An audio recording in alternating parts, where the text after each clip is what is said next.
I gave the AI a basic concept and it generated these shots, handling everything from the story structure to the dialogue. It's interesting because the system built this sequence without any specific direction from me, which was unexpected.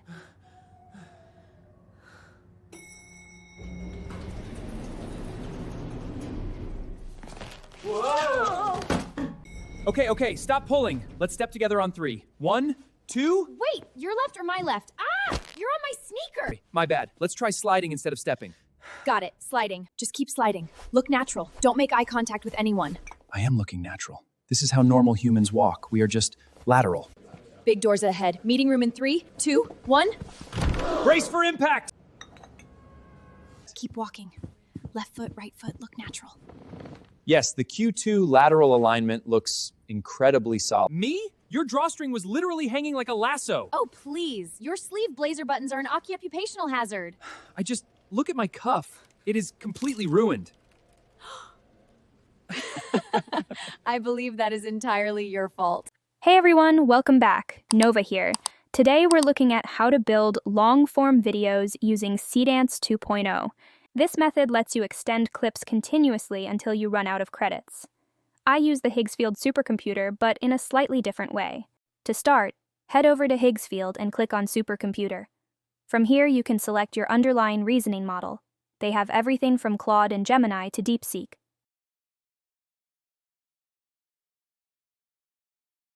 There are 2 operating modes to choose from. You can use Fully Automated, which runs the generation completely on its own, or the Approval mode, which pauses at each step and waits for your confirmation. You can also choose to assign an AI employee or installed skills. These can be custom ones from other users, or the original default options provided by Higgsfield. Lately, I've been working on a custom skill that takes a simple idea and turns it into a long, continuous video. The process has 4 main steps. It builds your assets, creates a storyboard, and then generates the video using Seedance. I set it up to stop and ask for my approval at every step, but you can change that to fully automatic. It also has a good prompt structure built right into it. It's working well, so let's test it out in the supercomputer. Before we start, let's talk about why we use a storyboard when you could technically just generate a multi-shot sequence directly. Essentially, it lets you see what happens in a shot before spending credits on an expensive video. You visualize it with static images first. This gives you more control over your budget. It gives you a clear understanding of your results. This allows you to change what you don't like. Okay, now I'll head back to Higgsfield, upload the MD file here, and type in my concept. For this, I'm using a funny story about 2 adults meeting in an elevator.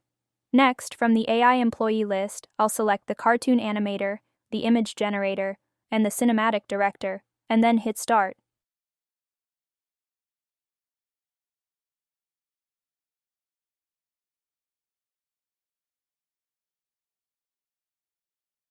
Because I set it to always ask for my approval, it pauses here to suggest a 2D animation style.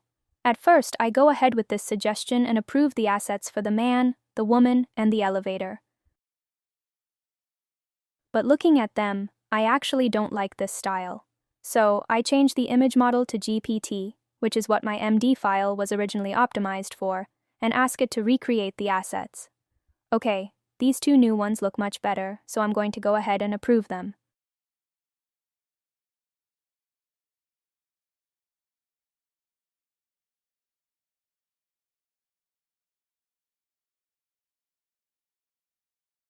After that, it shows me the storyboard prompts.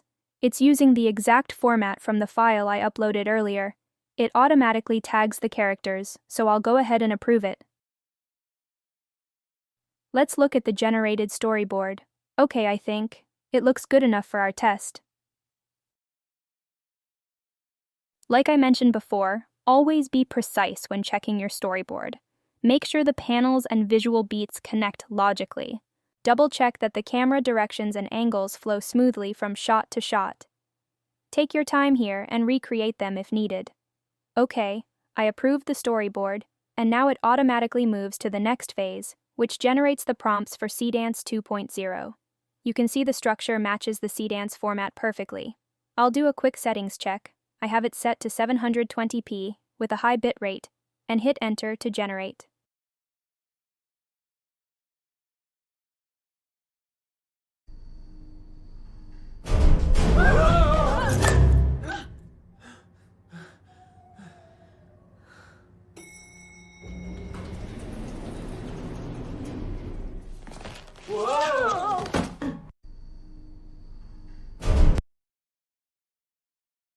Once you've tested everything and you know the workflow is solid, you can just toggle the system to auto-run instead of pausing.